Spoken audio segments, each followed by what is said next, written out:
ఇప్పుడు ప్రపంచంలోనే వంటల నైపుణ్యం 100 రెట్లు తగ్గిపోయాయి. సాదాగా ఉడికించిన వంటకాలు అన్ని వంటకంగా పేరు పొందుతున్నాయి. ఎగ్ రైస్ చేయగలిగితే వాళ్లకు వంటలలో నైపుణ్యం ఎక్కువగా ఉన్నట్లు అక్కడ ప్రకటించబడతారు. ఇక్కడ ఈ అమ్మాయి ఒక కోటీశ్వరురాలు. ఒక రెస్టారెంట్లో ఆవిరి బన్ను తినబోతూ ఉండగా దానిలో ఒక బ్రతికి ఉన్న జీవిని చూసింది.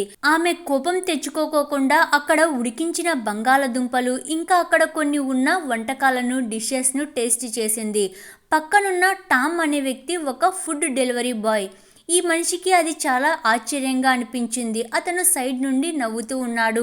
కానీ అతనికి ఏమీ అర్థం కావడం లేదు. ఇక్కడ ఏంటి ఇలాంటి వంటలు చేస్తున్నారు? అతను నా కుక్క కూడా ఇంతకన్నా బాగా వంటలు చేస్తుంది అని అనడంతో పక్కన ఉన్న చెఫ్లకు కోపం వచ్చింది.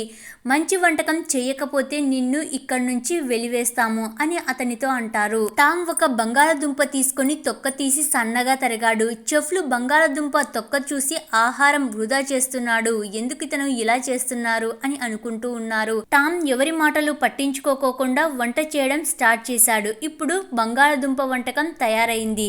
రుచి చూసి అందరూ ఆశ్చర్యపోయారు. ఇక ఆ అమ్మాయి అయితే మొదట దాన్ని చూసి నీరసంగా ఉన్నా ఆ టేస్ట్ చేసిన తర్వాత చాలా బాగుంది అని కాంప్లిమెంట్ ఇచ్చింది.